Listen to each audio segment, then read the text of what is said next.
Horizontes do Jornalismo, por Carlos Eduardo Lins da Silva. Professor Carlos Eduardo, pela primeira vez o Financial Times terá uma editoria dedicada à cobertura de assuntos que envolvem o uso de inteligência artificial nos vários aspectos da vida cotidiana. Como o senhor vê essa iniciativa? Parece que não é só o Financial Times, mas me parece que é a primeira vez que qualquer jornal importante resolveu criar uma editoria só para cobrir o fenômeno da inteligência artificial. A editora, que se chama Madhumita Murja, diz que ela pretende fazer principalmente uma cobertura que diga como que a inteligência artificial afeta o cotidiano das pessoas. Agora, o que eu achei curioso é que ela foi questionada sobre como que a inteligência artificial afeta a profissão de jornalista. E ela disse que, por enquanto, ela não vê como a inteligência artificial possa, de alguma forma, mudar o jornalismo. Porque, para ela, o jornalismo, e eu concordo, é alguma coisa que é muito original e que só revela fatos não conhecidos antes. E que os modelos de linguagem que a inteligência artificial usa faz com que uma palavra siga a outra numa sequência baseada nos textos em que elas foram treinadas, e que assim eles não podem produzir nada que seja realmente inesperado, como é o necessário para fazer bom jornalismo. Não é uma novidade o jornalismo se valer da inteligência artificial. Desde 2014, diversos jornais e diversas instituições de imprensa, como as agências noticiosas, já usam a inteligência artificial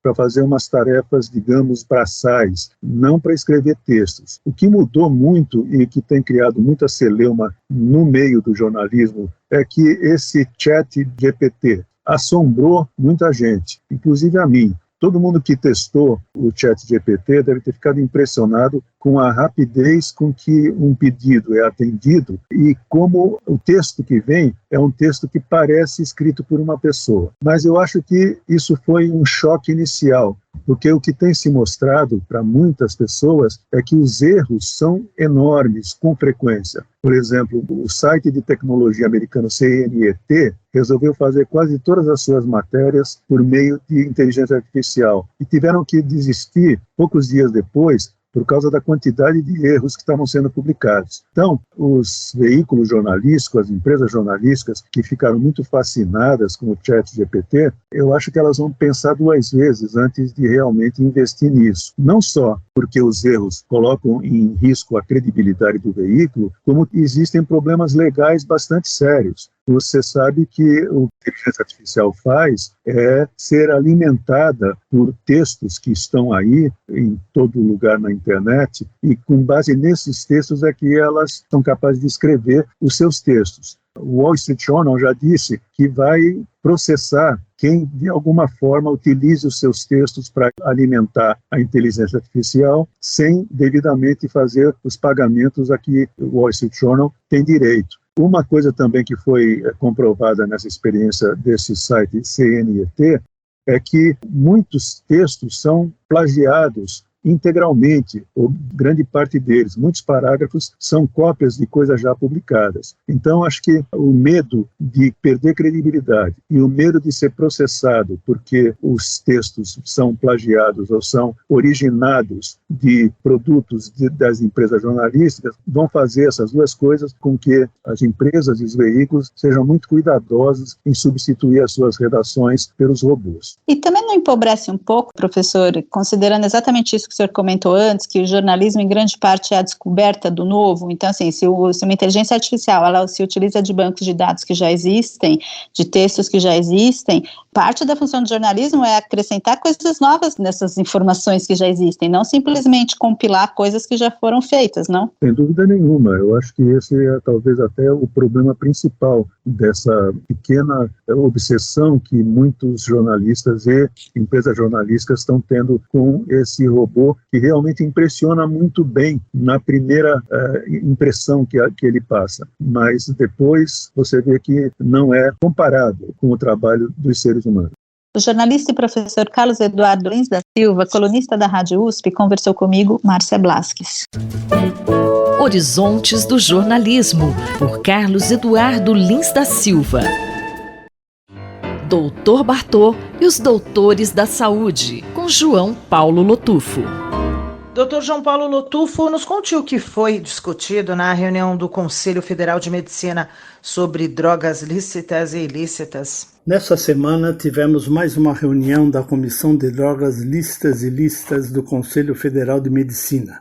Discutiu-se ali os caminhos para continuarmos a luta de prevenção de todas as drogas. O que sabemos é que as ações políticas são muito pequenas e não caminham na necessidade correta do que imaginamos.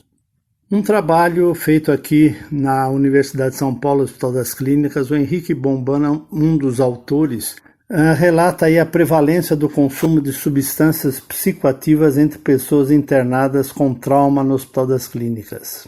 E ele diz que a falta de políticas públicas baseadas em evidências científicas é um dos pontos-chave que dificultam o controle do uso de drogas. Diz-se ainda que o consumo de substâncias psicoativas é um fator de risco para acidentes que podem ser evitados diminuindo o custo do SUS nessa área. Nesse estudo dele, 376 pacientes maiores de 18 anos com lesões traumáticas por acidentes de trânsito, quedas e outros episódios de violência tinham idade em torno de 36 anos e a maioria eram brancos. Em 44% desses, notou-se algum padrão de consumo prejudicial de álcool. 31% tinham usado entorpecentes.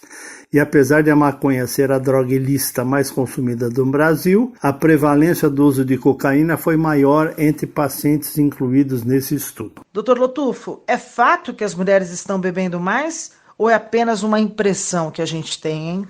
Sabemos que as mulheres estão bebendo mais do que os homens e a consequência disso é que as mortes decorrentes do abuso de álcool também aumentam no sexo feminino. Os impactos no organismo da mulher são mais graves, mesmo que as mulheres consumam a mesma quantidade de álcool em relação aos homens.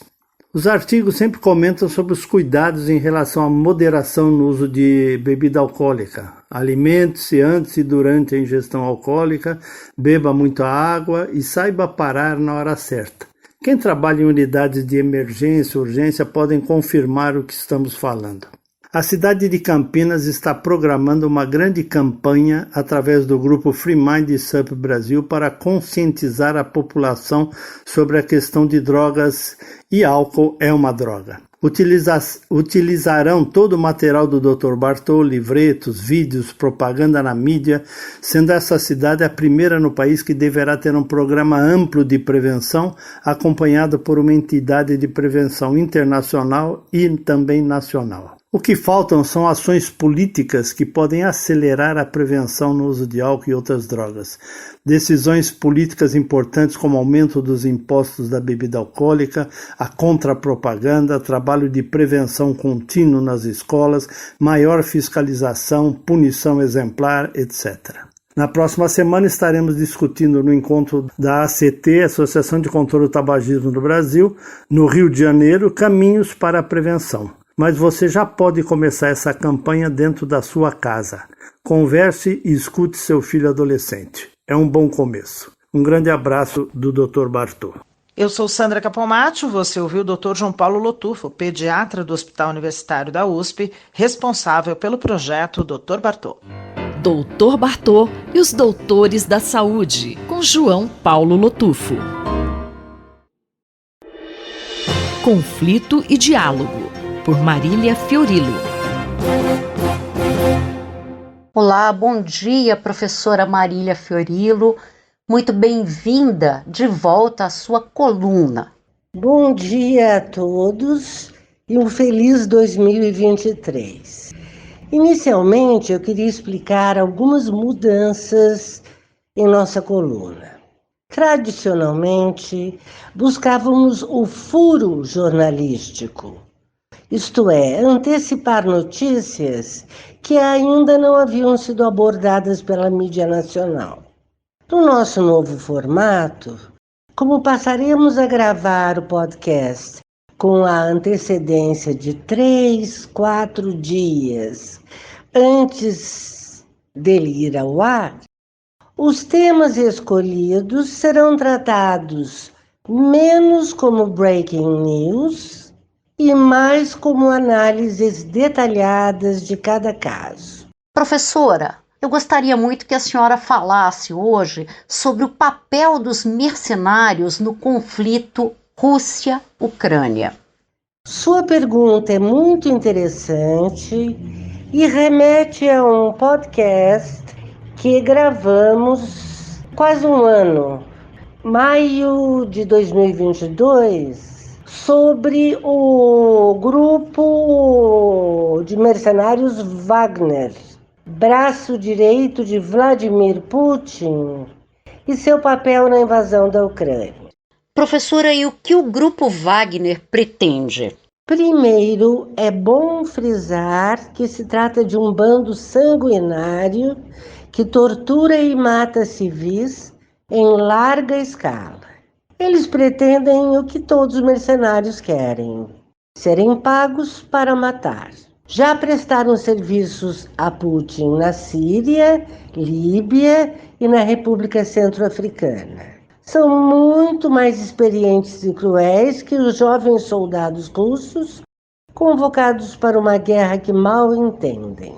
Calcula-se que esses mercenários de Putin possam mobilizar muito mais do que 10 mil homens, que recebem um soldo, digamos assim, por volta de $4.000 mensais.